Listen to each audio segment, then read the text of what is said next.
Morbi ceramic association અને એની સાથે જોડાયેલા તમામ એસોસિએશનના પ્રમુખો અને વડીલો, મોરબી સિરામિક ઉદ્યોગકારો અને પાટીદાર સમાજ સહિત તમામ સમાજના આગેવાનો સાથે આજે એસપી સાહેબને રજૂઆત કરી છે.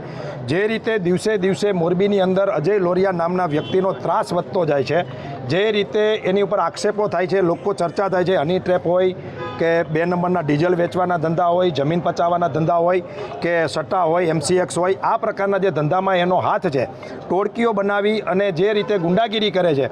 અને 2 દિવસ પહેલાં જે રીતે શેખરભાઈ નામના એક ઉદ્યોગપતિ, મેટ્રો ગ્રુપ, બહુ મોટું મોરબીનું ગ્રુપ ગણાય, એમના શેખરભાઈ માલિક છે, એમની ઉપર હુમલો કર્યો. એમની સાથે જયેશભાઈ હતા, એમની ઉપર પણ જીવલેણ હુમલો કર્યો.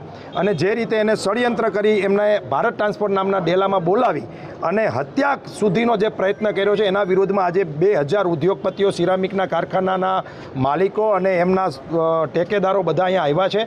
એસપી સાહેબને રજૂઆત કરી, ખૂબ સારી રજૂઆત થઈ છે અને કીધું છે કે અમે જ આ બાવળને આંબો જાણીને પાણી પાઈને મોટું કર્યું છે, પરંતુ હવે એને અહીંથી ઉખેડી ફેંકવાની ગુંડાગીરી એની નાબૂદ કરવાનો સમય આવ્યો છે. આ સાધુના વેશમાં એ શેતાન છે, રાષ્ટ્રભક્તિના નામમાં દેશદ્રોહી જેવી પ્રવૃત્તિઓ કરે છે. તમામ મોરબીની જિલ્લાની આજુબાજુમાં થતા 2 નંબરના ધંધા જે કોઈ છે એમાં એમની પાર્ટનરશિપ છે. સત્તાનો દુરુપયોગ કરી નેતાઓ સાથેના ફોટા અને અધિકારીઓ સાથેના કનેક્શન બતાવી અને જે રીતે લોકોને ડરાવી ધમકાવીને પૈસા પડાવવાનો જે ધંધો કરે છે એ બંધ કરાવવાનો છે. આને કેટલાય લોકોની જમીનો વેચાવી છે, કેટલાય પાટીદાર યુવાનોને સટોરો મારીને જિંદગી બરબાદ કરી છે, કેટલી બેન દીકરીઓના કિસ્સાઓ એવા અમારી સામે આવ્યા છે. આ બધા જ વિષયોમાં અજય લોરિયાનો બહુ મોટો હિસ્સો છે અને એમની જે કુંડળી છે ક્રાઇમની, એ આજે એસપી સાહેબને આગેવાનો દ્વારા રજૂ કરવામાં આવી છે.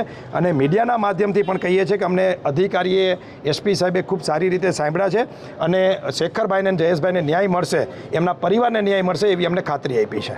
આપના પોતાના પ્લેટફોર્મ લલકારને લાઈક કરો, ફોલો કરો, સબસ્ક્રાઇબ કરો અને શેર કરો.